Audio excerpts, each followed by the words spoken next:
My uncle presented me with an opportunity to look after his home while he and his family traveled to Europe for a vacation. His wife and cousin had departed earlier, but my uncle had some professional matters to resolve before he could join them. Once his work was finished, he requested I manage the house for several weeks.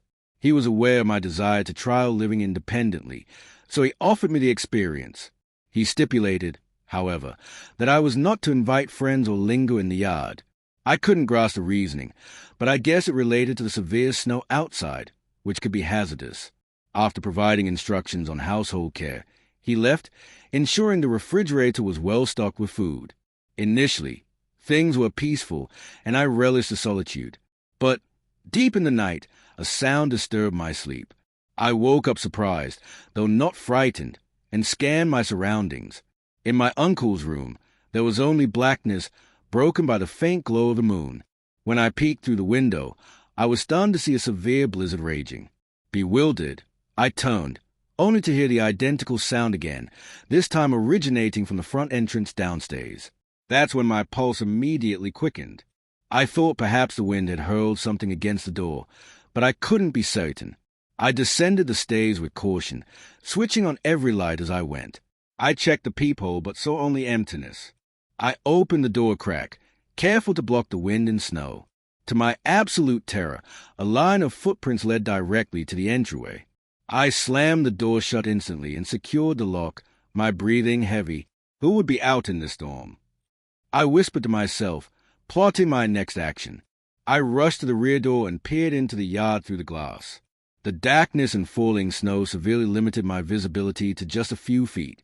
Yet, through the flurries, I was certain I glimpsed a small child walking away from the property. They appeared to be no more than 9 or 10 years old. A sudden gust of wind briefly improved my view, confirming that a child was, in fact, wandering in the storm. A wave of dread and concern hit me. I dashed upstairs on my phone and dialed 911 to report the child's presence near the residence.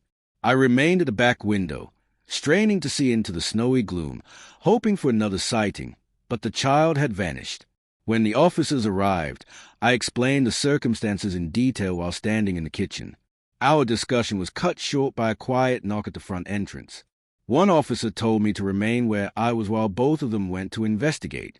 As the officer opened the door, the very same child stood before them.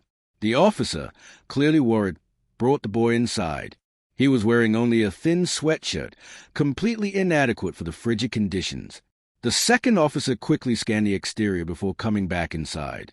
The child's face was unreadable, appearing almost entirely blank.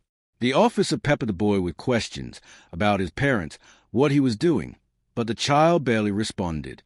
He seemed dissociated, as if he couldn't process the situation. The entire event felt dreamlike, unfolding right before me but lacking any sense of reality. Who permits a child to roam in a blizzard at night? Why this house?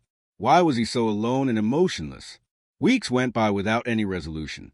By that time, my uncle had returned, and my house-sitting duties were over.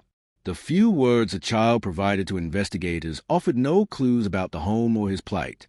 I was at my uncle's residence when, just 2 weeks later, a family came forward and positively identified the boy as their son, who had been missing for months. This development left my head spinning. But the situation became even more bizarre. Less than a month later, another missing child was discovered sitting on the curb right in front of my uncle's house while he was away. Authorities claimed there was no link between the two cases, but the timing felt far too coincidental to me.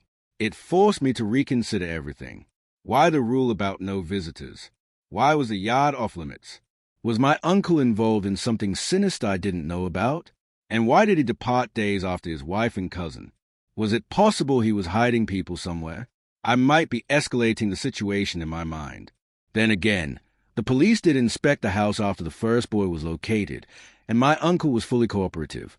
It's possible it was just an astounding coincidence that 2 missing children appeared at his home. Or perhaps it wasn't a coincidence at all.